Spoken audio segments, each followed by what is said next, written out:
Au nom du Père et du Fils et du Saint-Esprit, Amen. Je vous salue Marie, pleine de grâce, le Seigneur est avec vous. Vous êtes bénie entre toutes les femmes, et Jésus, le fruit de vos entrailles, est béni. Sainte Marie, Mère de Dieu, priez pour nous pauvres pécheurs, maintenant et à l'heure de notre mort. Amen.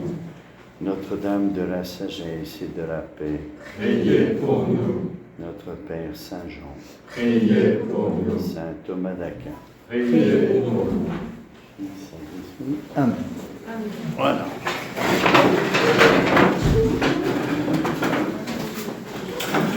Est-ce que quelqu'un a emprunté le stylo de Guérin? Le stylo de Guérin? Quelqu'un l'a emprunté? Non. À quoi il ressemble? Il ressemble. Ah bah voilà.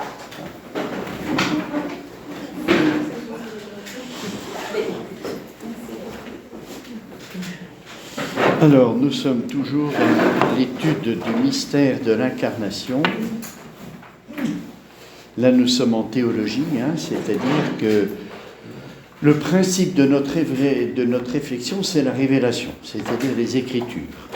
Et on essaye de comprendre ce que nous dit l'Écriture ou l'enseignement de l'Église. Voilà, le mystère de l'incarnation, c'est tout simplement le Verbe qui s'est fait chair, comme le dit Saint Jean dans le prologue.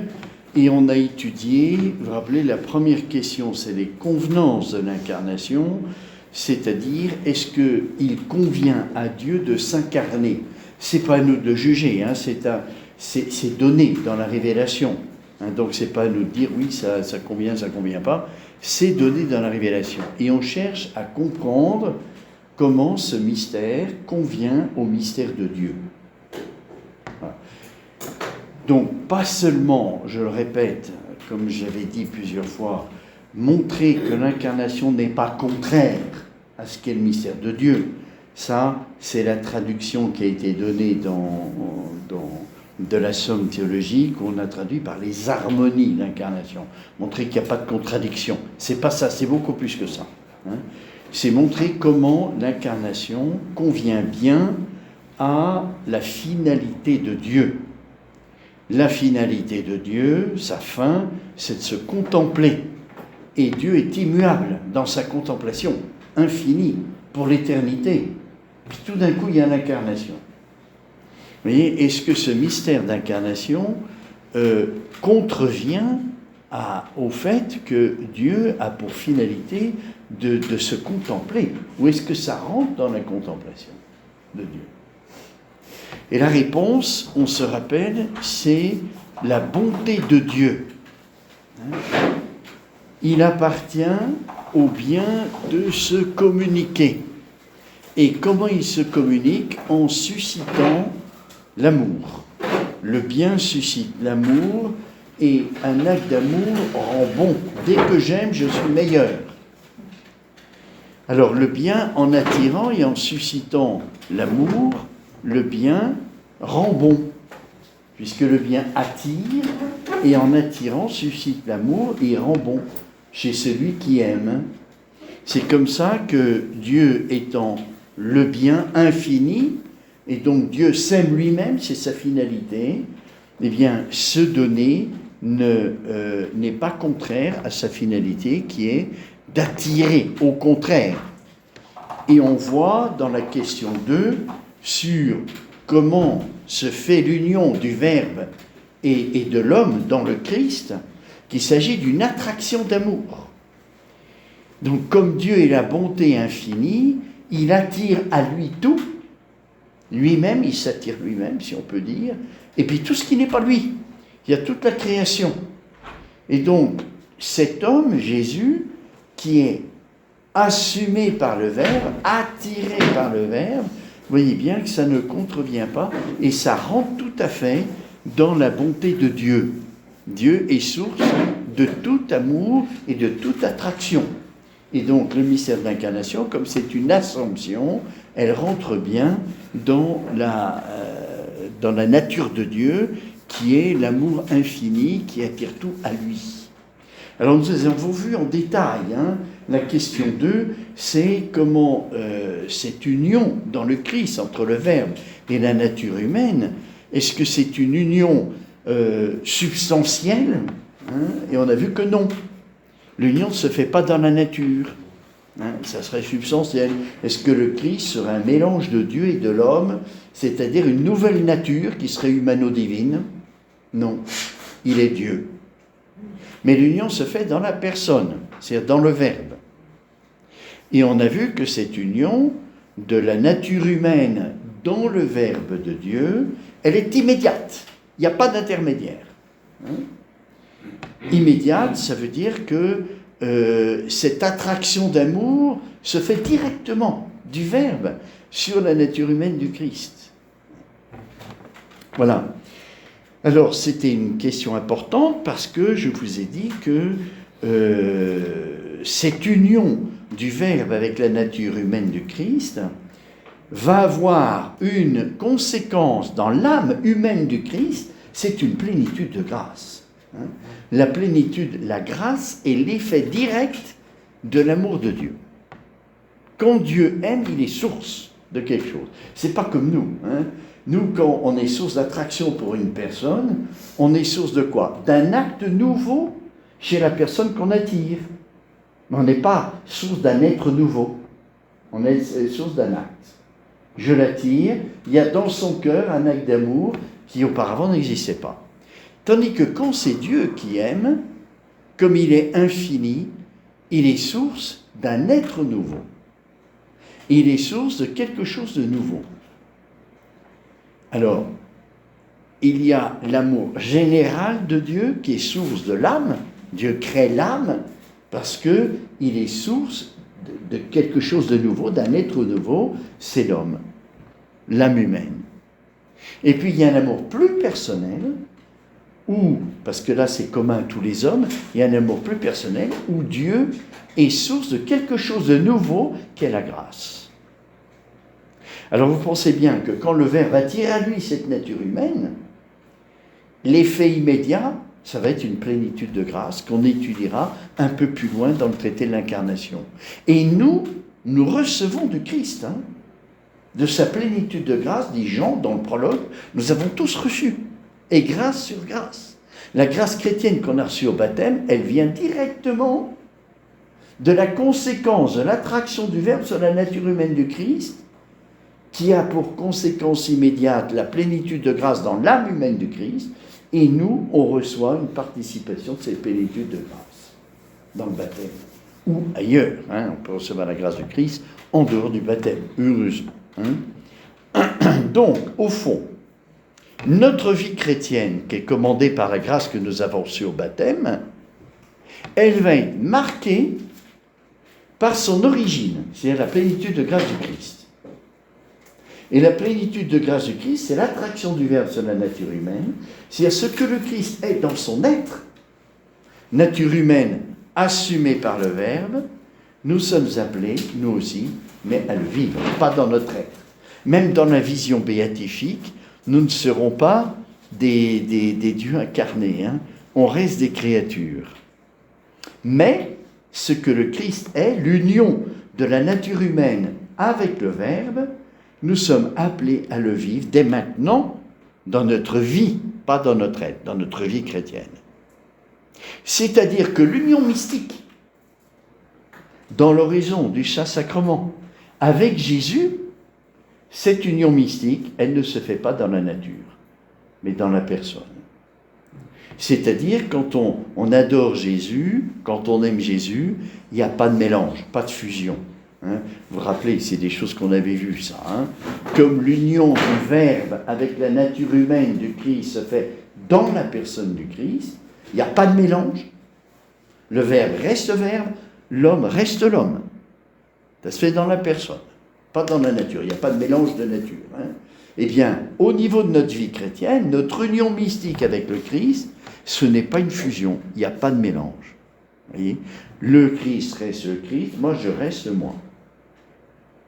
Mais il y a une union mystique, d'amour, une attraction d'amour que nous vivons au niveau de notre vie, pas de notre être, comme dans le Christ. Hein.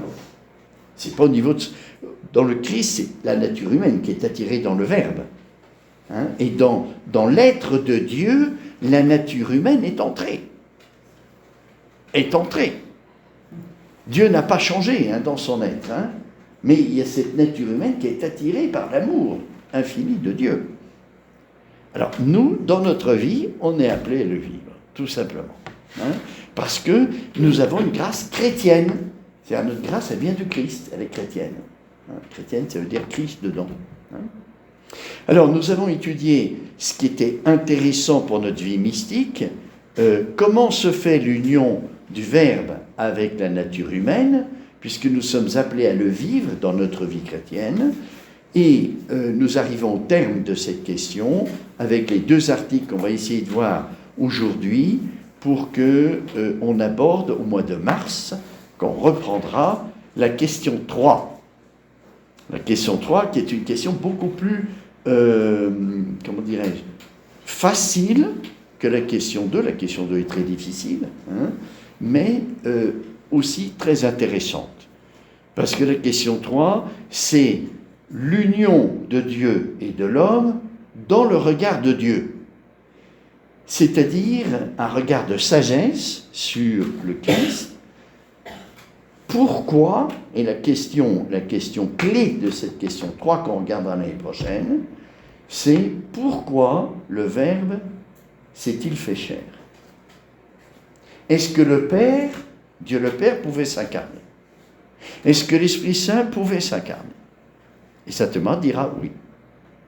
Le Père pouvait s'incarner, l'Esprit Saint pouvait s'incarner, donc il y a un choix de Dieu. Pourquoi c'est le Verbe? Et ce choix, c'est un choix de sagesse. Ça appartient à la sagesse de Dieu. Donc quand Saint Thomas se posera la question, pourquoi c'est le Verbe qui s'est fait chair? Il y a un acte de la sagesse de Dieu qui nous regarde. Qui nous regarde. Et il donnera les raisons pour lesquelles Dieu a choisi que ce soit le Verbe et pas le Père et pas l'Esprit Saint. Et on pourrait se dire, comme c'est une attraction d'amour de Dieu sur la nature humaine, l'incarnation, ça relève plutôt de l'Esprit Saint, qui est l'amour en Dieu. Et le Verbe, c'est la lumière. Et le Père, c'est le Père. Alors, ça convient mieux que ça soit l'Esprit Saint, puisque c'est l'amour, c'est un don d'amour. Eh bien non, Dieu a choisi le Verbe. Donc ça pose question. Et Saint Thomas s'est posé la question, et on verra l'année prochaine. C'est une question beaucoup plus courte, qui fait que quelques articles, pas aussi longue que la question 2. Donc on verra la question 3, et puis on abordera sans doute aussi la question 4 suivante. Donc là pour le moment, article 11, on finit la question 2, article 11, je vous lis le titre de la question. L'union de l'incarnation a-t-elle été la conséquence de quelques mérites? Est-ce que l'incarnation, c'est le fruit d'un mérite? Qu'est-ce que c'est que le mérite? Alors, saint Thomas distingue 2 types de mérites, le mérite de justice et le mérite de convenance, congruo en latin. Le mérite de justice, c'est un mérite quantitatif. Je te donne tant d'heures de travail, tu me donnes tel salaire qui est le prix, qui correspond, j'ai mérité une récompense à l'effort que j'ai fait, et cette récompense, elle est proportionnelle à l'effort que j'ai fait. Le mérite de convenance, qui est celui de la grâce, est disproportionné entre la récompense et l'effort que je fournis. Ce n'est plus un mérite de justice, c'est un mérite de convenance. C'est-à-dire Dieu a décidé de nous récompenser bien au-delà de ce qu'on fait. Le petit acte de charité que l'on fait, acte surnaturel, nous mérite la vision béatifique. Et la vision béatifique, c'est bien plus qu'un acte de charité. Voir Dieu. Nous serons comme des dieux. C'est le psaume qui dit ça, c'est l'Écriture, nous sommes comme des dieux. On reste des créatures humaines, mais divinisées par la vision béatifique. C'est complètement disproportionné. C'est un mérite de convenance. Alors, quand saint Thomas pose la question, l'union de l'incarnation a été la conséquence de quelques mérites, vous pensez bien que ce n'est pas le mérite de justice. Mais est-ce qu'il y a une convenance? Est-ce qu'il y a une convenance que, je ne sais pas, par exemple, la Vierge Marie, hein, dans sa vie toute sainte, pleine de grâce, est-ce qu'elle a mérité l'incarnation? Même si l'incarnation est antérieure. Vous voyez, la Vierge Marie, elle est montée au ciel, et c'est une ascension aussi. Comme dans le Christ, hein. Le Verbe a été assumé par le Verbe dans l'amour. La nature humaine a été assumée par le Verbe dans l'amour.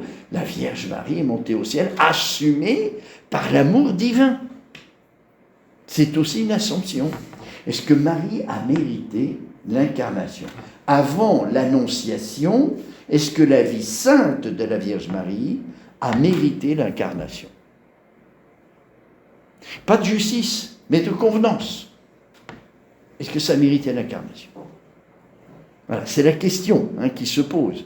Est-ce que tous les saints dans l'Ancien Testament, les prophètes qui ont annoncé l'incarnation, est-ce que tous les saints dans l'Ancien Testament, par leur vie sainte, ont mérité finalement l'incarnation? Alors, ça c'est la première question. Et la deuxième question, à l'article 12, c'est si la grâce de l'incarnation, enfin, l'union plutôt de l'incarnation, est-ce qu'elle est naturelle au Christ en tant qu'homme? Est-ce que dans la perfection de la nature humaine du Christ, là pour comprendre cette question, il faut, on y reviendra tout à l'heure, voir les rapports qu'il y a entre nature et personne. On a vu déjà ça plusieurs fois, mais je vous le rappelle. Nous avons tous la même nature humaine, mais sommes des personnes différentes. D'où ça vient cette différence? Ce n'est pas seulement les détails. Moi, je mesure 1m75, un autre mesure 1m90. Ah, voilà, c'est la différence de personnes. Non, ce n'est pas seulement ça. C'est beaucoup plus important. C'est le développement dû aux actes de la nature humaine. Ma nature humaine, je produis des actes d'amour, d'intelligence, etc. Et le développement que produisent ces actes de la nature humaine constitue la personne. Quand ces actes sont finalisés, quand je fais des actes d'amour, des actes d'intelligence, des actes de la vie spirituelle qui atteignent leur but, je trouve la vérité, j'aime et je suis uni à la personne aimée, eh bien tout ça forme la personne humaine. Si bien qu'un enfant qui n'est pas capable de faire ces actes-là n'est pas une personne humaine au point de vue de la finalité. Elle est une personne humaine au point de vue de la structure, c'est-à-dire corps et âme. Donc ça, c'est une personne humaine. Mais au point de vue de l'achèvement, c'est-à-dire de la fin, elle n'est pas encore personne humaine. Elle sera personne humaine parfaite quand elle aura développé quelque chose en elle en vue de la fin. Alors, dans cette perspective, nous avons dit, et c'est l'Église qui l'enseigne, que l'incarnation dans le Christ, il n'y a pas de personne humaine. Le Christ n'est pas une personne humaine. Il n'y a qu'une seule personne dans le Christ. C'est une hérésie de dire qu'il y a deux personnes dans le Christ. La personne du Verbe et la personne humaine. C'est une hérésie. Donc on n'est pas catholique si on pense ça. Vous voyez, il n'y a qu'une seule personne dans le Christ, c'est le Verbe de Dieu. Ça veut dire que la nature humaine dans le Christ a pour personne le Verbe de Dieu. Alors, vu ce que je viens de vous dire, que la personne est le fruit, on pourrait dire ça, c'est un fruit de tous les actes de la nature humaine qui sont finalisés. Si la nature humaine du Christ a pour personne le Verbe, ça veut dire que sa nature humaine est parfaite. Et plus que parfaite. Plus que parfaite. Alors est-ce qu'elle n'a pas mérité, cette nature humaine, d'être assumée par le Verbe? Parce qu'elle est totalement, encore plus parfaite que la nature humaine de la Vierge Marie. Alors, ça c'est la question 12. Je reviens à la première question. Y a-t-il un mérite de l'incarnation ou pas? Quel est l'intérêt et quel est l'enjeu de cette question, de se poser la question s'il y a un mérite à l'incarnation ou pas? Bien, c'est de montrer la gratuité de l'amour de Dieu. C'est un don gratuit, au-delà de tout mérite. Rien ne peut mériter l'incarnation. Même la prière des saints, même la prière de la Vierge Marie, rien ne peut mériter l'incarnation. C'est un don purement gratuit de Dieu. Absolu, absolu. Dieu n'est pas suscité par la prière des saints. Dieu n'est pas poussé à réaliser le mystère. C'est un don purement gratuit d'amour de Dieu, hein, qui est formidable. Hein. Vous vous rappelez qu'on avait vu que la nature humaine du Christ n'était pas créée. N'était pas créée. Jésus a une âme créée par Dieu. Mais la nature humaine n'est pas une créature dans le Christ. C'est beaucoup plus que ça. C'est un acte spécial de Dieu. Vous vous rappelez, on avait vu ça. Hein? Un acte spécial de Dieu, qui n'existe que pour le Christ. C'est tout. Pourquoi? Parce que l'acte créateur se termine à la personne humaine, ou à la personne angélique. Ça se termine à la personne. Alors, la personne dans le Christ, c'est le Verbe. Il n'est pas créé. Donc la nature humaine du Christ n'est pas créée. On doit le dire. Elle n'est pas créée. Bien que son âme soit créée, la nature humaine du Christ n'est pas créée, elle est tout de suite assumée par le Verbe. Alors, est-ce qu'il y a quelques mérites à cela? Lisons la première objection. Au sujet de cette parole du psaume, que ta miséricorde, Seigneur, descende sur nous comme nous avons espéré en toi. Il est dit dans la glose est un commentaire, hein, ce passage fait allusion au désir du prophète touchant l'incarnation et au mérite par lequel il en obtint l'accomplissement. C'est donc que l'incarnation est objet de mérite. Vous voyez, on prend une parole du psaume qui dit « Que ta miséricorde, Seigneur, descende sur nous, comme nous avons espéré en toi. » Et on interprète la glose, le commentaire qui fait autorité, hein, dit, eh bien, voilà, cette espérance regardait l'incarnation, donc il y a bien un mérite de l'incarnation. Voilà l'objection. Alors, voyons l'argument d'autorité que prend saint Thomas pour répondre à ça. Saint Augustin écrit « Celui qui prétend trouver en notre chef, c'est-à-dire dans le Christ, hein, des mérites précédant son unique génération, qu'il cherche en nous, ses membres, des mérites antérieurs à notre multiple régénération. Mais notre régénération n'est précédée d'aucun mérite de notre part.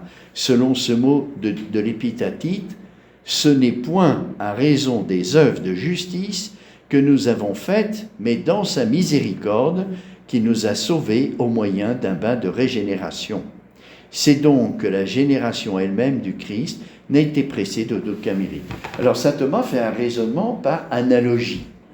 C'est-à-dire, il y a quelque chose dans le Christ qui s'apparente à notre régénération, c'est-à-dire notre conversion.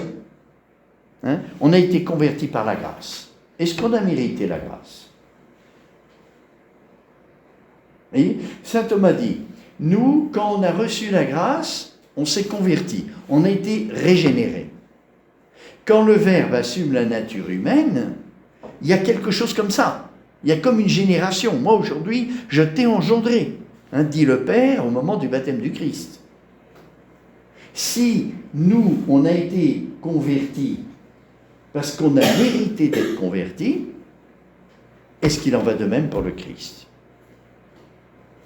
Vous voyez, c'est un raisonnement un peu analogique. Alors, ce n'est pas un raisonnement scientifique. Nous sommes ici dans l'argument d'autorité. Hein. Ce n'est pas le raisonnement de saint Thomas. Il prend dans la tradition de l'Église un petit peu des passages qui montrent des convenances. Voyez. Alors, est-ce que vous avez mérité la grâce du baptême? Non. Vous l'avez reçu gratuitement. Vos parents ont décidé de vous baptiser. Hop. Si je me suis converti adulte et j'ai été baptisé adulte, est-ce que j'ai mérité cette grâce? Non. Non plus. J'ai beau faire tout ce que je peux, j'ai beau faire tous les actes bons que je peux, la réponse de Dieu, elle est un don gratuit, la grâce de Dieu. Je me dispose au baptême, mais je ne mérite rien. C'est un don qui est tellement grand, qui me fait entrer dans la vie surnaturelle, que ma nature humaine n'est pas capable. Elle n'est pas capable de mériter. Parce que tout ce que je peux faire reste humain. Et la grâce est surnaturelle, je ne peux pas mériter. Je ne peux pas mériter, ce n'est pas possible. Hein?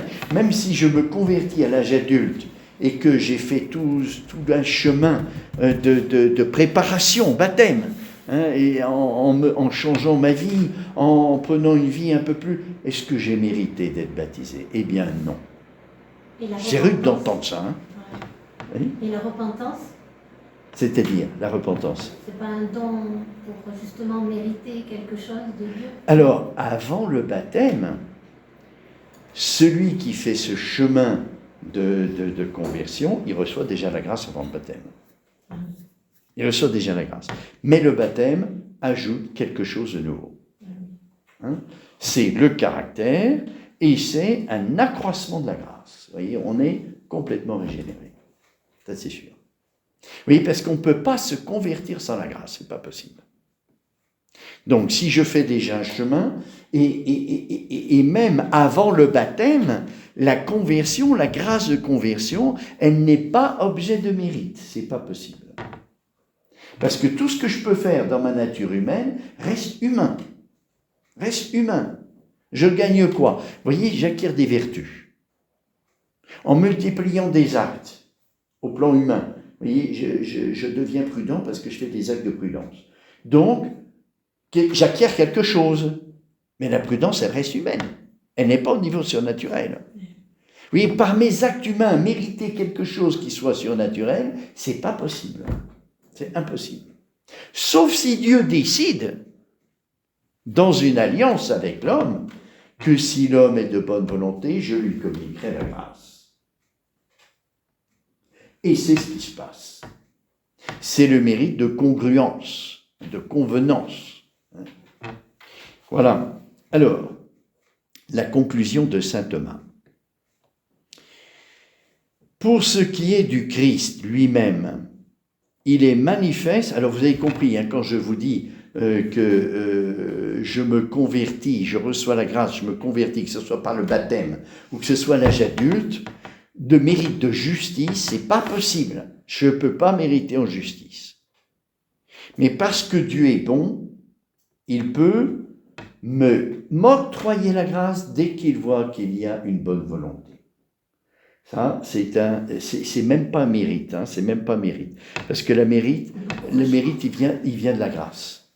Il vient de la grâce. C'est une disposition. Et le don de la grâce, même dans la conversion adulte, il n'est pas mérité. Même de congruence. Même de congruence. C'est un don trop grand de Dieu. C'est une disposition qu'on peut apporter, c'est tout. Et Dieu n'est pas obligé de donner la grâce. Alors, raisonnement de saint Thomas. Pour ce qui est du Christ lui-même, il est manifeste, d'après ce qui a été dit, qu'aucun de ses mérites n'a pu précéder l'union hypostatique. Mais le Christ n'a pas pu mériter pour lui-même d'être assumé par le Verbe. Pourquoi? Nous ne prétendons pas, en effet, comme Photin, que le Christ fut d'abord un homme ordinaire et qu'ensuite, par le mérite d'une vie sainte, il obtint d'être fils de Dieu. Et on peut imaginer ça. Hein. Le Christ, ayant la grâce de Dieu, comme dans l'Ancien Testament, ceux qui se conduisaient bien et qui vivaient de l'alliance, ils recevaient la grâce déjà. Hein. Abraham, père de la foi. Donc Abraham a eu la grâce chrétienne. C'est pour ça que Jésus dit, Abraham a vu mon jour. Hein. C'est une grâce chrétienne, déjà, sans le savoir. Bon. Est-ce que Jésus a mérité l'incarnation? Parce qu'ayant la grâce, on peut mériter une fois qu'on a la grâce. Parce que la grâce est déjà au niveau surnaturel. Donc en faisant des actes de charité, je peux mériter une grâce de convenance, hein, qui est plus grande. Et Dieu, dans l'alliance faite avec l'homme, veut nous récompenser des actes de grâce que l'on fait, mais c'est une convenance, parce que le mérite est au-delà des actes de charité que je peux poser. Oui, la croissance de la grâce, c'est un acte de Dieu déjà. C'est un acte de Dieu. Il n'y a que Dieu qui peut augmenter la grâce. Ce n'est pas comme les vertus, vous voyez, je multiplie les actes de prudence et je deviens prudent. Ça, au plan humain, c'est possible. Mais au plan de la grâce, je multiplie les actes de foi et j'ai une foi plus grande. Non, ça dépend de Dieu. C'est si Dieu le veut. Vous voyez ? Donc c'est analogue, parce que Dieu a établi cette alliance.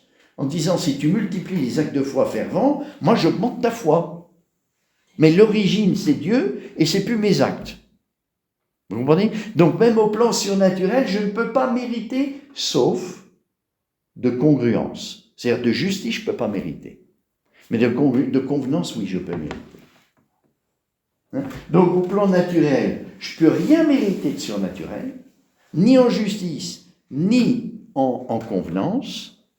Mais quand j'ai la grâce, je peux mériter de convenance. Parce que Dieu est bon. Et qu'il me récompense pour les petits actes de charité que je fais. Il me récompense avec quoi ? Une grâce plus grande, mais qui est orientée à la vision béatifique. C'est ça la récompense ultime, c'est la vision béatifique. Vous comprenez bien que la vision béatifique, c'est beaucoup plus que l'acte de charité que je pose. C'est pour ça que c'est un mérite de convenance. C'est-à-dire, Dieu ne me récompense pas du tout en justice. Je fais un acte de charité, je mérite la vision béatifique. Vous vous rendez compte ? C'est extraordinaire. Un acte de charité me mérite la vision béatifique. C'est une récompense qui est disproportionnée par rapport à ce que je fais. Ce n'est pas du justice. Ce n'est pas quantitatif. C'est la décision de Dieu. C'est l'alliance que Dieu a faite avec moi. Donc ça mérite de confiance. Alors, ici, le Christ ne peut pas avoir mérité. Pourquoi ? Parce que l'incarnation, c'est son être. Et le mérite de la grâce, c'est la vie. C'est pas la même chose. Oui. Alors, on va voir ça. Alors, nous ne prétendons pas en effet comme Photin que le Christ fut d'abord un homme ordinaire et qu'ensuite, par le mérite d'une vie sainte, il obtint d'être fils de Dieu. Mais nous disons que dès le principe de sa conception homme, il fut vraiment le fils de Dieu, n'ayant d'autre hypostase que celle du fils de Dieu, selon ce mot de saint Luc, l'être saint qui naîtra de toi sera appelé fils de Dieu. Vous voyez, c'est dans la révélation que dès le point de départ à l'Annonciation, le Christ est Dieu. L'incarnation se réalise dès le point de départ de la conception. Au premier moment de la conception, il y a l'incarnation qui est faite. Donc, le Christ ne peut pas avoir mérité pour lui-même, pas possible. Parce que le mérite est postérieur, c'est des actes de vie. Et la vie présuppose l'être. Pour faire des opérations, il faut que j'existe. Et avant l'existence de Christ, il n'a pas pu mériter. Il faut d'abord qu'il existe, et puis après, voilà. Donc, le Christ n'a pas pu mériter l'incarnation. Ce que dit Photin est faux. L'être saint qui naîtra de toi sera appelé fils de Dieu. C'est pourquoi toute activité proprement humaine est conséquente en lui à l'union. Toute l'activité du Christ, sa vie apostolique par exemple, la vie cachée à Nazareth, c'est une conséquence de l'union hypostatique, puisque cette union a eu lieu dans le sein de la Vierge Marie. Le Verbe s'est fait chair dans le sein de la Vierge Marie. Vous vous rendez compte, quand Marie, à l'Annonciation, reçoit la nouvelle de l'ange qu'elle va être mère de Dieu, se réalise, dès qu'elle dit son fiat, l'incarnation. Alors une maman, elle donne quoi ? Elle donne sa chair et son sang pour former le corps de l'enfant. Mais dans le sein de la Vierge, le corps du Christ, c'est le Verbe de Dieu. Donc toute la maternité humaine de Marie se termine en Dieu. On doit le dire. Parce que dès le premier instant, la conception du Christ, l'incarnation est réalisée, et donc le corps du Christ, il est Dieu. C'est le Verbe. L'âme du Christ, c'est Dieu. Donc, toute la maternité de Marie se termine en Dieu. C'est unique comme maternité humaine. Il n'y a que pour Marie que ça existe. C'est pour ça qu'il y a eu le concile d'Éphèse, mère de Dieu. Parce que ça se termine. La conception d'une femme, dans son sein, se termine à une personne. Dieu crée l'âme, donc ça fait une personne. Ça s'achève dans une personne. Et comme l'incarnation se réalise dès le premier instant, c'est-à-dire que Marie est mère de Dieu. Vous voyez, ce dogme de Marie, mère de Dieu, ça purifie nos imaginaires. On s'imagine Dieu a une mère, pourtant elle n'a pas enfanté Dieu. Qu'est-ce que ça veut dire? Voilà, c'est à cause de ça, c'est à cause de l'incarnation qui se réalise dès le point de départ de la conception de la nature humaine du Christ. Donc elle est mère de Dieu parce que la maternité s'achève à la personne.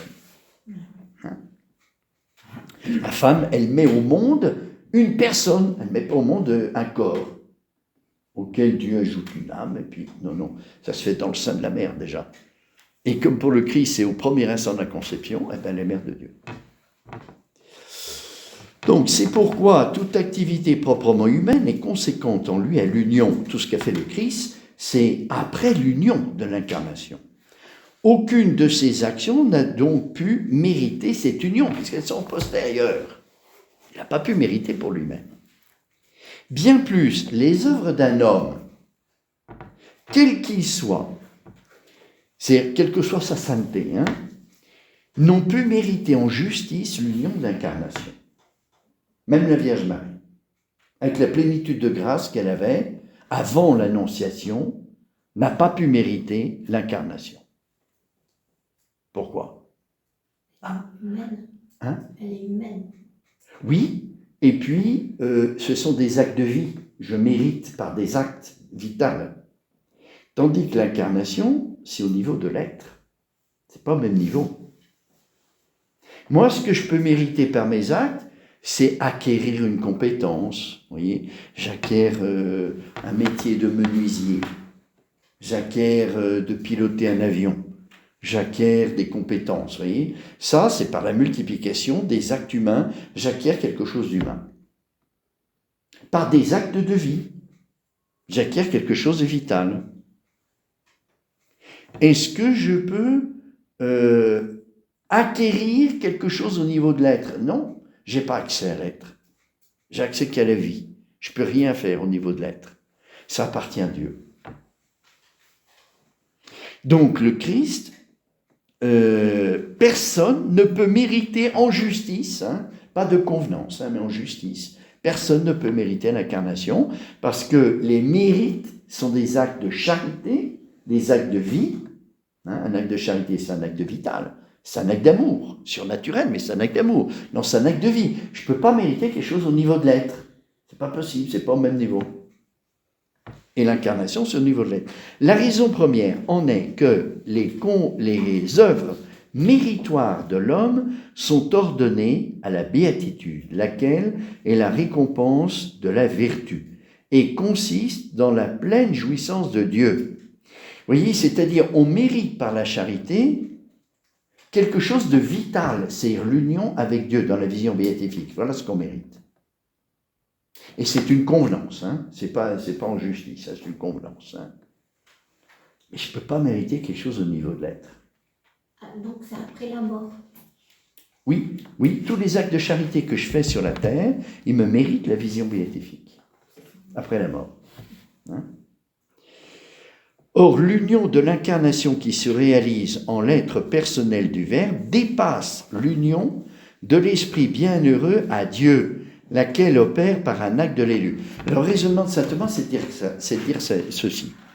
Qu'est-ce que je mérite par la charité? Je mérite la vision béatifique. La vision béatifique, c'est un acte vital. L'incarnation, c'est pas un acte vital. C'est l'être du Verbe qui assume la nature humaine. C'est au niveau de l'être, le Christ. Il est le Verbe fait chair. Donc ça ne peut pas être objet de mérite, puisque l'objet du mérite, c'est la vision béatifique. Et la vision béatifique, c'est pas l'incarnation, c'est autre chose. Dans la vision béatifique, nous ne serons pas des dieux incarnés. La vision béatifique, c'est autre chose. Ce sera une union mystique avec Dieu vitale. Tandis que dans l'incarnation, ce n'est pas au niveau de la vie, c'est au niveau de l'être même, hein, du Verbe de Dieu. Si par le mérite, je ne peux mériter que la vie qui est la vision béatifique, ça veut dire que l'incarnation qui n'est pas au niveau de la vie, mais de l'être, je ne peux pas le mériter. Impossible. Hein? Cette union ne peut donc être objet de mérite. Je ne peux pas mériter l'incarnation. C'est un don gratuit de Dieu qui est tellement puissant qu'il touche l'être, tandis que ce que je mérite touche la vie seulement, qui n'est pas l'être. De plus, la grâce, qui est principe de mérite, n'est pas en elle-même objet de mérite. Le principe du mérite, c'est la grâce, et par la grâce, je ne peux pas mériter la grâce. Pas possible. Oui. Le principe ne peut pas être source de principe. Le principe, c'est un absolu, au-delà duquel il n'y a rien du tout. S'il était source de principe, ça veut dire que le principe ne serait plus le principe, puisqu'il dériverait d'un autre. Oui, je ne peux pas mériter la grâce. De plus, la grâce qui est principe de mérite n'est pas elle-même objet de mérite. À plus forte raison, l'incarnation ne l'est-elle pas? Elle qui est principe de la grâce, selon cette parole de Saint Jean, la grâce et la vérité nous sont venues par Jésus-Christ. Donc, autre argumentation, c'est de dire que le mérite pour nous, le principe, qu'est-ce qui produit le mérite en nous? C'est les actes de la grâce, spécialement la charité. Or, cette charité, elle vient d'où? Elle vient du Christ. Comme je vous l'ai dit au début, hein, notre grâce chrétienne, elle vient du Christ, de l'incarnation. Elle vient de là. Et ça, c'est pas objet de mérite. C'est pas objet de mérite. Je ne peux pas mériter la grâce. Puisqu'elle vient directement du Christ. Elle ne vient pas de mes actes. Enfin, l'incarnation du Christ répare la nature humaine tout entière. Elle ne saurait donc être méritée par un homme ordinaire, car la bonté d'un individu ne peut être cause de la bonté de toute une nature. Vous voyez, si je mérite quelque chose personnellement. Mais l'incarnation, il est en vue de la rédemption de toute l'humanité. Donc, je ne peux pas mériter ça, c'est pas possible. Parce que mon mérite, il est limité. Il n'est pas universel. Vous voyez, est-ce que je peux mériter la rédemption d'un autre? Non. Parce que la rédemption d'un autre dépend de la grâce qui vient de Dieu, qui vient du Christ. Je ne peux pas mériter ça. Cependant, il est exact que les saints pères, par leurs désirs et leurs prières, ont mérité d'un mérite de convenance. L'incarnation, il convenait en effet que Dieu exauça ceux qui lui étaient fidèles. Alors vous voyez, il y a un mérite de convenance, mais pas au sens où je viens de vous en parler. Hein. Ça mérite de convenance, c'est-à-dire que les saints ont prié pour que l'humanité soit sauvée par Dieu, et Dieu a choisi l'incarnation pour sauver toute l'humanité, mais ce n'est pas les prières des saints, c'est un don qui est tellement gratuit et énorme, qui présuppose la toute-puissance de Dieu, que moi, par mes propres prières, je ne peux pas mériter ça. Mais il a plu à Dieu de répondre à toutes ces prières qui ont été faites. Vous voyez ? Donc, en ce sens-là, on peut parler d'un certain mérite. On peut parler d'un certain mérite. Mais ce n'est pas le mérite de congruence. Hein ? C'est-à-dire, je fais un acte de charité, je mérite la vision béatifique. Non. Ça, c'est le mérite de congruence. Vous voyez ? Je fais un acte de charité et Dieu me récompense par la vision béatifique. Ça, c'est le mérite de congruence, de convenance. Ce n'est pas un mérite de justice. Non. Un acte de charité n'a rien à voir. Vous voyez, le mérite de justice, c'est quantitatif. Je donne tel temps de travail, on me paye la quantité de travail que j'ai fait. C'est un mérite de justice. C'est donnant-donnant. Ça s'applique pas Entre l'acte de charité et la vision béatifique, c'est pas donnant-donnant. Un acte de charité me fait pas voir Dieu. Ne me divinise pas. Donc c'est pas donnant-donnant, c'est une convenance. Ça. Est-ce que par ce mérite de convenance, je peux mériter l'incarnation. Non, parce que le mérite la vision béatifique. Et l'incarnation, ce n'est pas une vision béatifique, c'est bien plus. Jésus, il est fils bien-aimé du Père. Quand nous serons dans le ciel, dans la vision béatifique, dans cette union mystique avec Dieu, nous ne serons pas fils bien-aimés du Père comme Jésus. Nous serons fils bien-aimés du Père adoptif, comme on l'est déjà maintenant. Mais on ne sera pas fils par nature. C'est-à-dire que le Christ, il est fils par nature du Père. Vous voyez la différence, hein? Et ça, dans son humanité sainte, hein, Jésus est fils bien-aimé du Père. Parce que sa personne, c'est le Verbe. Oui, et ça, on ne peut pas le mériter, c'est pas possible. Hein? Même par la convenance. Alors, quand saint Thomas dit que les saints-pères, par leur désir et leur prière, ont mérité d'un mérite de convenance l'incarnation, il ne veut pas parler de la convenance de l'acte de charité qui mérite la vision béatifique, ça c'est un mérite de convenance, hein, parce que Dieu a décidé de me récompenser bien au-delà de ce que je fais. Un acte de charité, je mérite la vision béatifique. Quand vous serez au ciel, vous verrez hein, la disproportion énorme qu'il y a entre la récompense et l'acte que j'ai produit. Ça, c'est une convenance. C'est parce que c'est Dieu qui l'a décidé. C'est pas de la justice. C'est pas de la justice, c'est un don gratuit d'amour. Hein. Par contre, Dieu a voulu répondre à la prière de ceux qui ont voulu que l'humanité soit sauvée. Il a répondu par l'incarnation. Mais ce n'est pas un mérite de congruence, de convenance. Oui. Alors, je saute les réponses aux objections parce qu'il ne reste plus que 10 minutes et il faut voir l'article 12. Hein. Congruence et convenance, c'est la même chose? Oui, congruence et convenance, oui. Alors, convenance, c'est moins précis. Congruence, c'est très précis. C'est le terme usé par saint Thomas. Pour être plus technique, congruence, c'est une convenance qui dépend de l'alliance que Dieu a faite avec l'homme. Il a décidé de nous récompenser par la vision béatifique au moindre acte de charité qu'on ferait. Voilà, congruence. Hein. Convenance, c'est beaucoup plus large. C'est-à-dire qu'il a plu à Dieu de répondre à la prière par quelque chose que les prières ne méritaient pas. Ni par la justice, ni par la congruence. Puisqu'il répond par un être nouveau, enfin un être nouveau, c'est pas un être nouveau, mais il répond dans l'être. Hein, la nature humaine est assumée dans le Verbe pour former une seule personne. Et s'il n'y avait pas eu de prière? S'il n'y avait pas eu de prière, Dieu aurait répondu quand même, de cette façon. Hein, puisqu'on a vu que la raison principale de convenance de l'incarnation, c'est pas les prières des saints, c'est la bonté de Dieu. Hein, c'est parce que Dieu est bon qu'il a voulu répondre de cette façon, en se donnant, en assumant la nature humaine dans le Verbe. Hein? Donc, ce n'est pas les prières des saints. Mais Dieu répond quand même. Hein? Alors, c'est un regard de sagesse, tout ça. Hein? Donc,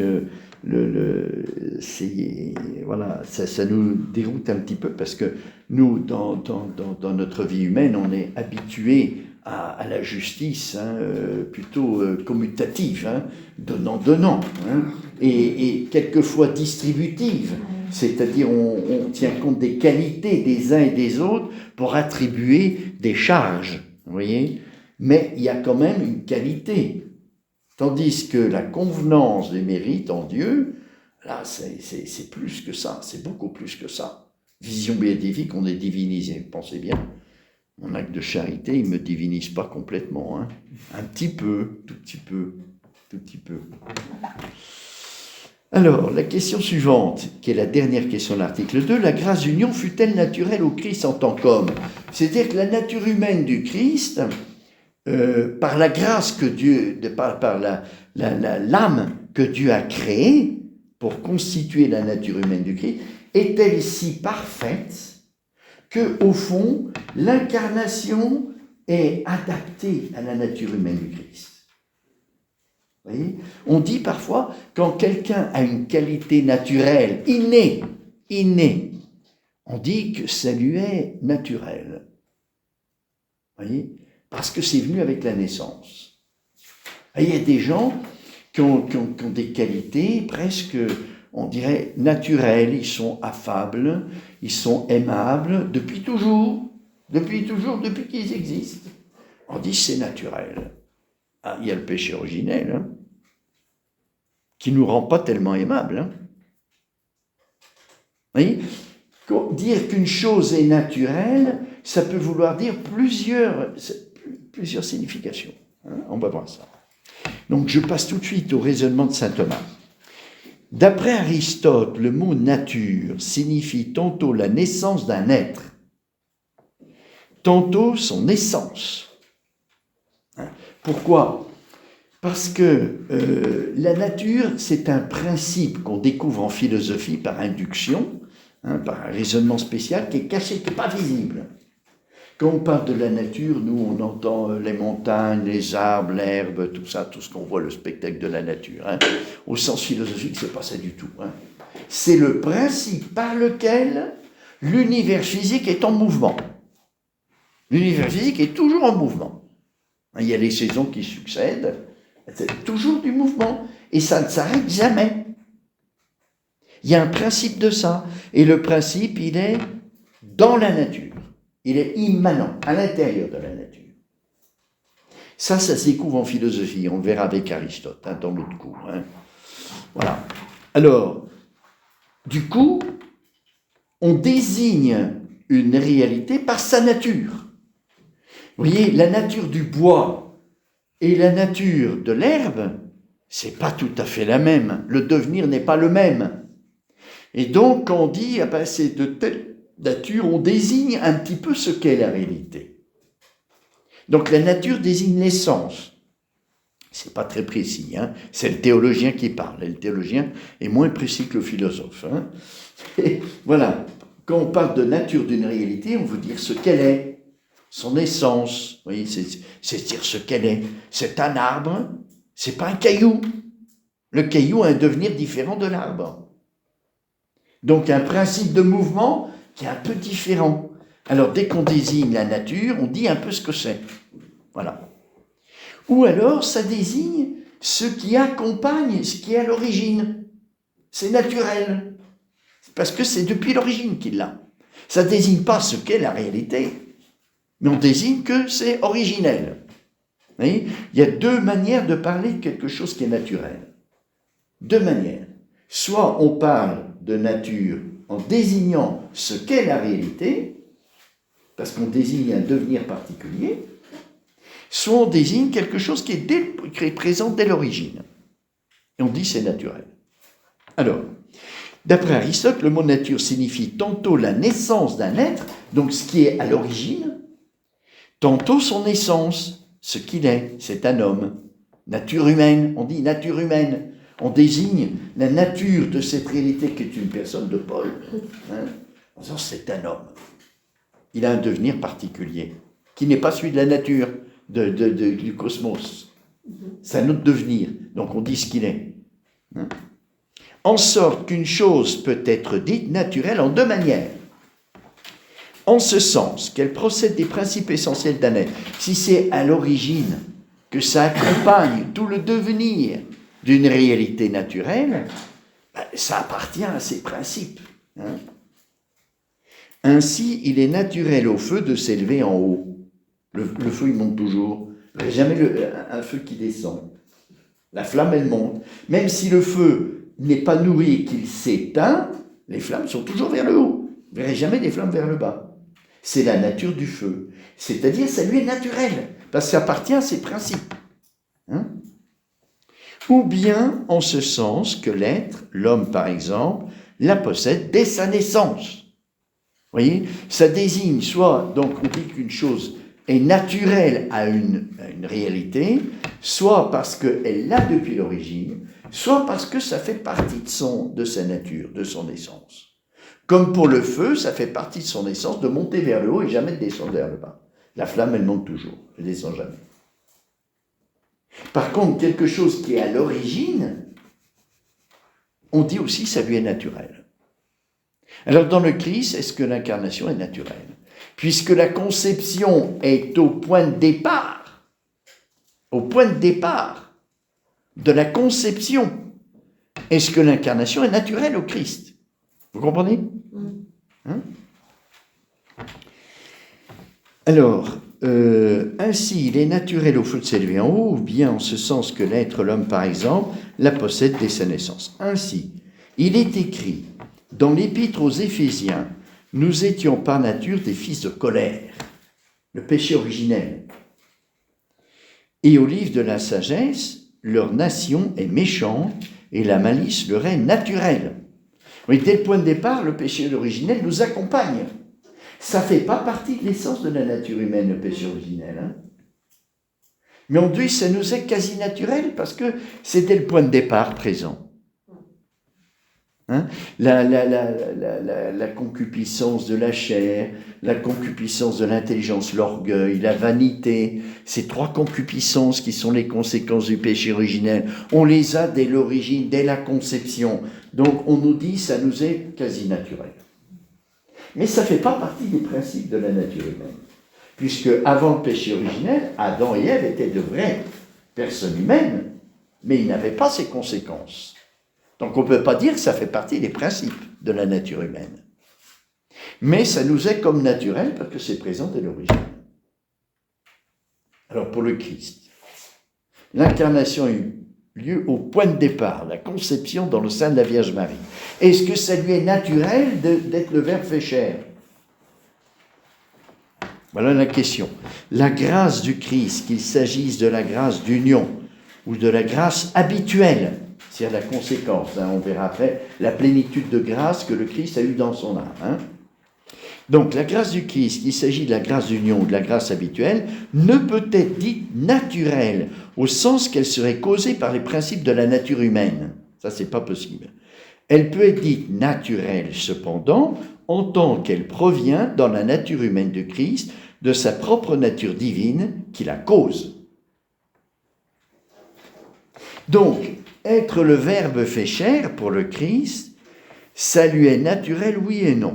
Vous voyez, ça lui est pas naturel parce que la nature humaine ne peut pas, dans ses principes qu'est l'âme,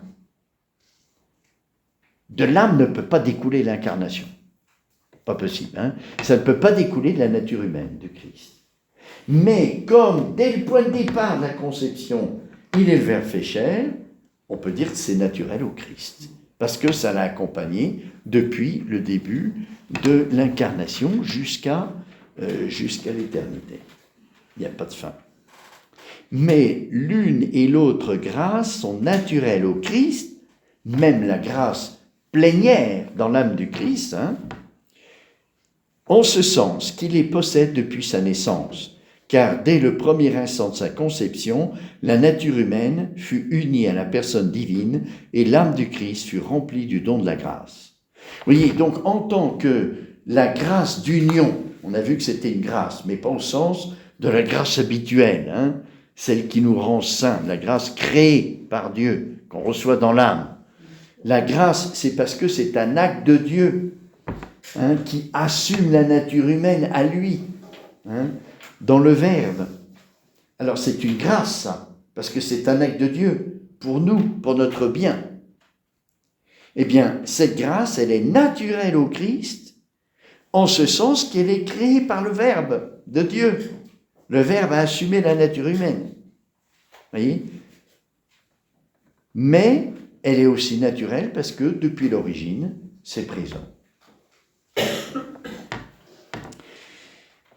Alors, donc, dès le premier instant de sa conception, la nature humaine fut unie à la personne divine et l'âme du Christ fut remplie du don de la grâce. Donc, c'est naturel en sens que c'est présent depuis le premier instant. Dans le sein de sa mère, le Christ avait déjà la plénitude de grâce, qui est la conséquence directe dans son âme, hein, c'est-à-dire la sainteté. C'est ça. Le Christ était très saint dès le point de départ de l'incarnation, dans le sein de sa mère. Il avait la sainteté parfaite. Une sainteté que personne ne peut dépasser, puisqu'elle provient d'une union avec le Verbe qui se fait dans l'être Et non pas comme nous, dans la vision béatifique, ça se fait au niveau de la vie, et pas de notre être. On restera des pauvres créatures humaines. Mais on sera unis dans notre vie au Christ, comme dans l'amour. Hein. L'amour, vous êtes unis à une personne, c'est pas dans votre être, c'est dans votre vie. Vous ne pouvez pas être unis à la personne aimée dans votre être, c'est pas possible. Hein. Même l'union charnelle ne provoque pas l'unité d'être. On aimerait bien, hein, mais ça peut pas. Ça peut pas, c'est pas possible. Tandis que dans le Christ, la nature humaine est assumée par le Verbe, dans la personne du Verbe. Vous voyez ? Voilà, et ça ne peut pas être objet de mérite, puisque le mérite est au niveau de la vie, et pas de l'être. Bon, alors nous avons fini avec la question 2, et la prochaine fois, qui sera en mars, alors, en mars, je vais vous dire la date.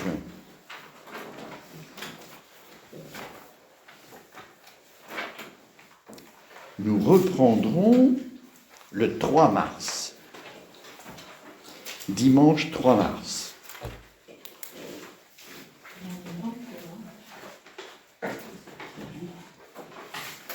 D'ici là, vous aurez le temps de lire la question 3, où il y a 8 articles.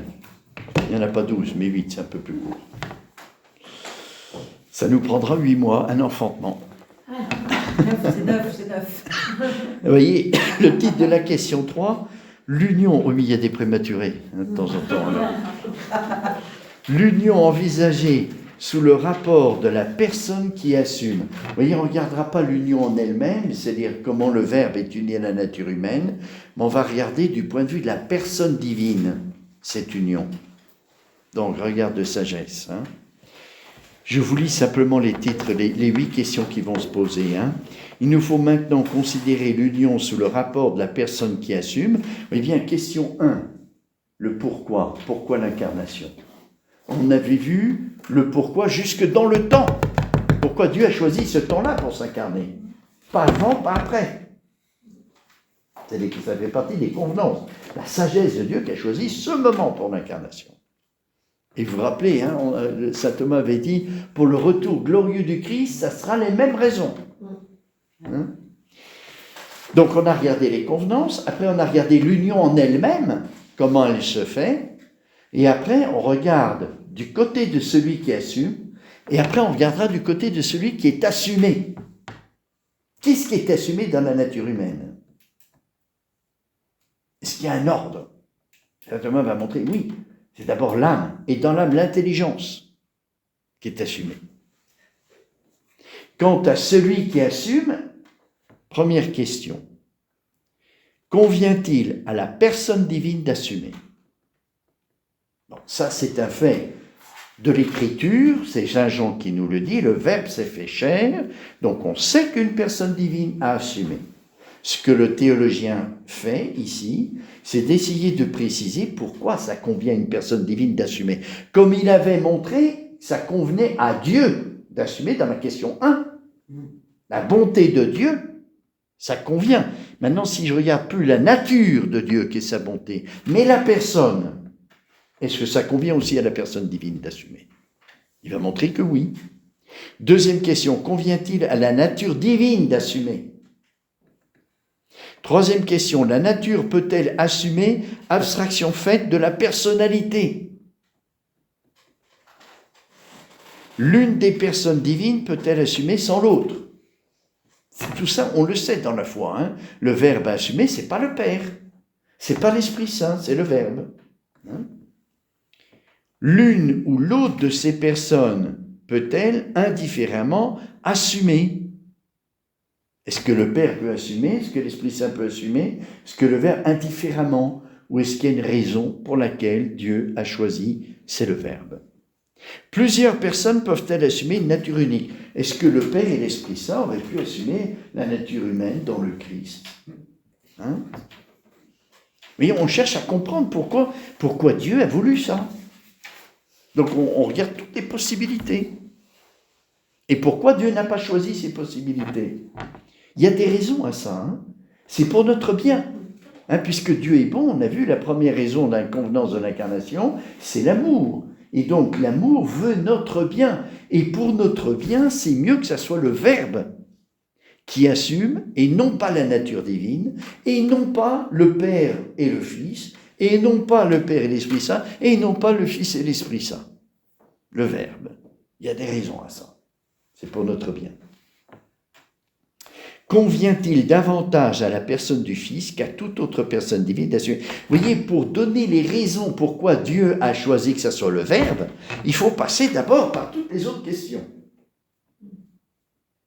Est-ce qu'il convient à n'importe quelle personne de la Trinité d'assumer? Oui. Est-ce qu'il convient à la nature? Et pourquoi Dieu n'a pas fait comme ça? Est-ce qu'il convient à plusieurs personnes? Alors pourquoi le Verbe? Quel est notre bien à travers ça? Oui, si on veut répondre à l'appel du Christ sur nous, comme je vous le disais, ce qui se réalise dans l'incarnation, nous sommes appelés à le vivre dans notre vie chrétienne. Donc si on veut répondre à l'appel du Christ, c'est important de savoir pourquoi Dieu a choisi que ce soit le Verbe. C'est pas ça qui va nous faire plus saints, non. C'est l'adoration et la contemplation qui nous font plus saints. Mais on coopère mieux si notre intelligence est investie dans ce que nous faisons. Ce qui est propre de l'homme. Une activité est humaine si l'intelligence a sa part. Si elle n'a pas sa part, ça devient bestial. Oui. Je fais le même geste toute la journée sur la chaîne, je vise des boulons toute la journée. Mon intelligence n'a plus sa part. C'est un geste mécanique. Ce n'est plus personnel. Un robot peut me remplacer. Une machine peut me remplacer. Ce qui montre bien que ce n'est pas personnel. Une activité est humaine dans la mesure où l'intelligence est présente. Si elle n'est pas présente, alors ce n'est plus humain. C'est pour ça que dans le travail, vous voyez, on a cherché à intéresser les ouvriers à ce qu'ils faisaient. Donc les changer de poste pour qu'ils voient ce qu'il fait, la partie du travail, sur le produit fini, pour que l'ouvrier soit intéressé et que ce soit plus humain. Autrement, c'est bestial. C'est inhumain. Voyez ?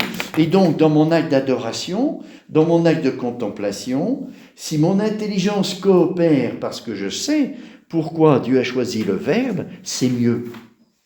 C'est pas essentiel à la sainteté, encore une fois. C'est la foi, c'est le niveau surnaturel qui est essentiel à la sainteté. C'est pas la coopération de mon intelligence. C'est la foi, l'espérance et la charité. Mais si ma nature humaine peut collaborer, c'est encore mieux. Parce que ça permet à la grâce de s'enraciner plus vite. Voilà. Bon, eh bien, nous verrons ça l'année prochaine. Ça sera l'année prochaine, mais ça sera en mars. Oui. Question. Par rapport à ce que vous avez expliqué, il y a plusieurs aspects. Si c'est déjà Dieu, c'est non mutor, Dieu ne change pas. Dieu, à partir de l'incarnation, le Verbe s'est approprié, a tellement attiré la nature qu'elle fait partie de lui, de la nature humaine. Elle fait partie du Verbe, j'en sais rien. Non, elle ne fait pas partie du Verbe. Alors, elle est liée au Verbe, oui. Elle est liée au Verbe pour l'éternité, mais le Verbe ne change pas. Donc, oui. Il y a un lien, oui. Mais du coup, Dieu ne change pas. Ok, merci. Voilà. Alors, et le lien et l'intelligence que saint Thomas a donnée à cette question, c'est qu'à la nature, on ne peut rien ajouter, tandis qu'à la personne, oui. Oui, votre nature humaine, elle ne changera jamais jusqu'à votre mort. Mais votre personne, elle grandit. C'est-à-dire, il y a des choses qui s'ajoutent. Donc, pour comprendre pourquoi l'union se fait dans la personne, c'est la lumière que nous donne saint Thomas, c'est qu'à la personne, on peut ajouter des choses. Donc, la nature humaine dans le Christ, elle s'ajoute au Verbe. S'ajoute, entre guillemets, parce que ça n'augmente pas le Verbe. Mais ça s'ajoute au Verbe parce que c'est la question de la personne. Mais c'est étonnant quand même qu'une personne, on puisse dire du Verbe que c'est Jésus, sa personne, c'est le Verbe. Oui, c'est le Verbe. C'est dire Jésus, c'est Dieu, mais Oui. Verbe, c'est C'est Dieu. impalpable. C'est Dieu. Mais Jésus, il est palpable. Enfin, vous voyez. Oui, mais c'est un mystère, vous voyez. Jésus, dans sa nature humaine, il est visible, on peut le toucher. Ce que dit Saint Jean dans la première épître, ce que nous avons vu, ce que nous avons touché, du Verbe de vie. Oui. Du Verbe de vie. Il ne dit pas de la nature humaine du Christ, du Verbe de vie. Nous vous l'annonçons. Parce que dans sa nature humaine, il est Dieu. Et encore une autre question, c'est par rapport, parce que ça va travailler, du coup, vous voyez, quand on regarde la naissance de Jésus, si sa personne, c'est le Verbe, Jésus ne peut pas être un bébé comme les autres bébés. Non, c'est sûr. D'accord, on est Ah oui. d'accord. Ah oui, bien sûr. Bien sûr. Bien sûr, tout ce qu'il vit comme bébé est assumé par la sagesse de Dieu, puisque sa personne, c'est le Verbe. Il crie, il a faim.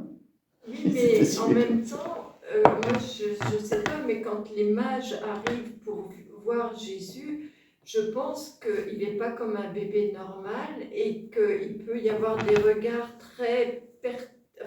des regards très forts entre les mages et l'enfant Oui, Jésus oui, qui peuvent les marquer à vie. oui, Quoi. oui. Parce qu'il est Dieu. Oui, parce qu'il est Dieu. Parce qu'il est Dieu. Vous voyez, extérieurement, visiblement, on ne voit pas beaucoup la différence. Mais comme le visage est l'expression la plus expressive de la nature humaine, et que cette nature humaine est assumée par le Verbe, ça peut transfigurer, humainement parlant, je ne parle pas de la transfiguration, du mystère de la transfiguration, mais ça peut changer des choses, oui, dans la nature humaine, oui. Donc en fait, En particulier le regard. Ceux qui ont vécu avec le Christ, autour du Christ, avaient une chance plus grande d'être saints. Eh bien, non. Ah ben, Non, parce que Jésus nous enseigne, hein, c'est votre bien que je parte. Si je ne pars pas, je ne vous enverrai pas l'Esprit Saint. Mais si je pars, je vous l'enverrai. Et le don de l'Esprit Saint, c'est un gros avantage pour nous. Pour être unis au Christ. C'est l'Esprit Saint qui nous unit au Christ. Hein. L'union Christ, elle n'est pas humaine, elle est surnaturelle. de recevoir l'Esprit Saint est plus grand que d'avoir rencontré Jésus. Bien sûr, bien sûr, bien sûr. Bien Moi, sûr. j'avais une question. Lorsque Dieu nous assume de par notre création, si je peux expliquer ça comme ça, c'est-à-dire, est-ce qu'il nous assume dans notre perfection et qu'ensuite à nous d'y répondre ou pas, quoi. Alors, il nous crée, hein, on ne dit pas assumer, mais il nous crée. C'est-à-dire, il est source de notre être. Et c'est un acte d'amour. C'est un acte d'amour, ça, c'est un mystère aussi, hein, mais on est obligé d'affirmer ça. On est obligé d'affirmer que notre être est le fruit de l'amour de Dieu. Donc, ça veut dire qu'il nous crée en nous attirant à lui. C'est inscrit profondément dans notre être, puisque c'est le fruit de l'amour. Et l'amour attire.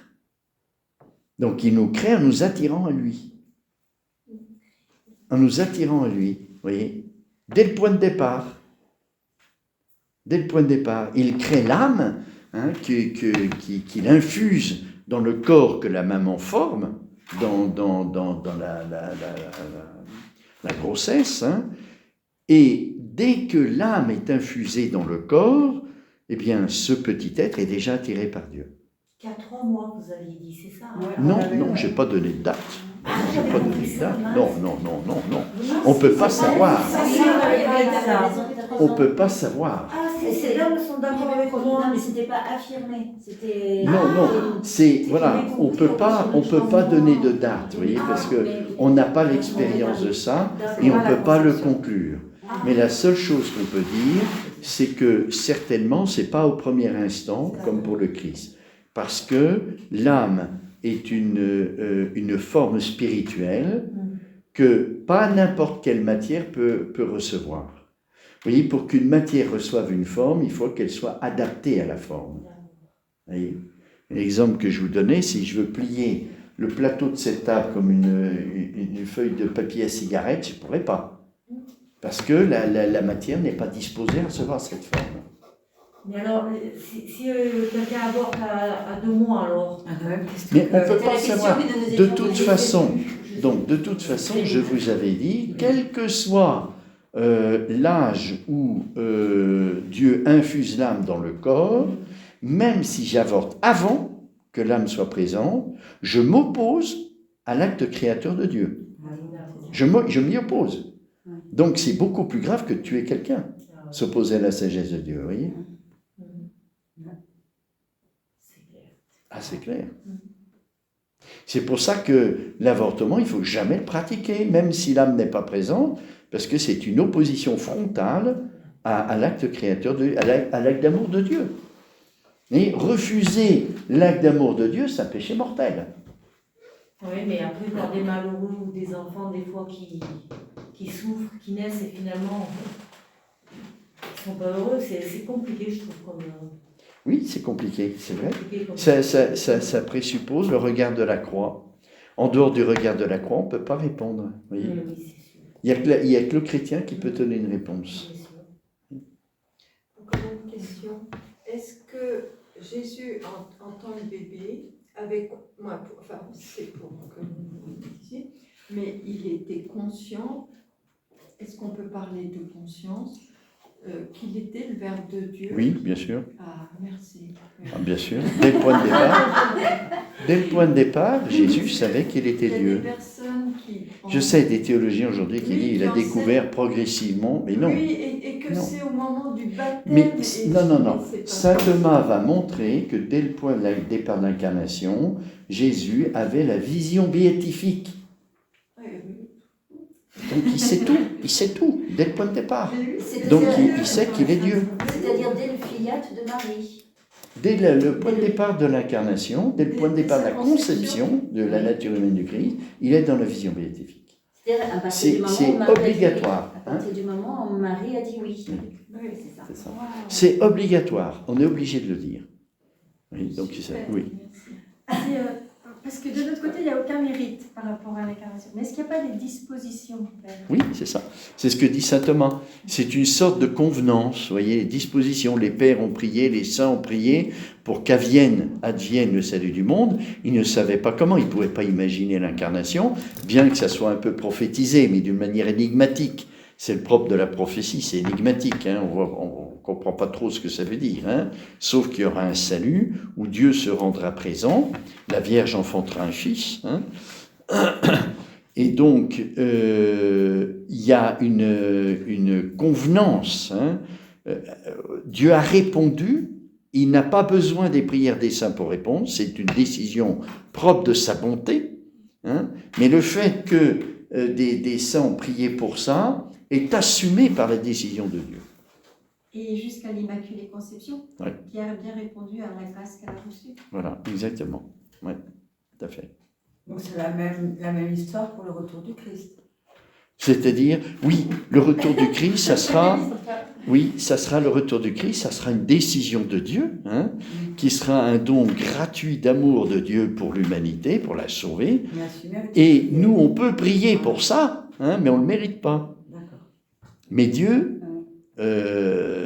il lui plaît que nous coopérions, Les hein, prières. parce que ça nous fait du bien de coopérer.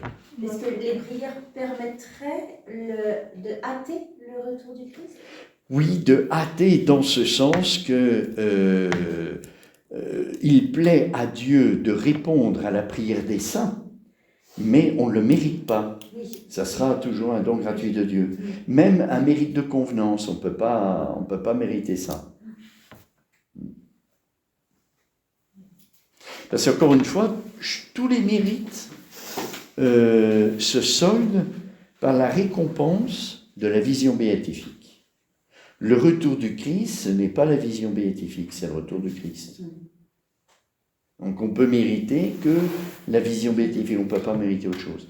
Mais il plaît à Dieu que les saints prient pour ça et il répond. Sans aucun mérite, gratuitement. Bon. Alors voilà, nous avons terminé cette année et puis nous reprenons en mars. C'est quoi les dates? Je sais pas. Hein 3 mars. 3 mars, c'est le premier dimanche de mars. En philosophie, la philosophie politique d'Aristote. Et puis la question 3 du traité du Verbe incarné. Il y aura peut-être une nouveauté. Il y aura un 3e cours, sans doute, pour avoir les 3 sagesses de théologie mystique. C'est-à-dire, on a la sagesse philosophique le matin, sagesse théologique avec saint Thomas, et puis quelque chose de la sagesse mystique à travers un cours de théologie mystique, peut-être. C'est pas sûr. Ben, dans l'après-midi, il faudra caser ces 2 cours. Voilà. On espère que ça pourra se faire.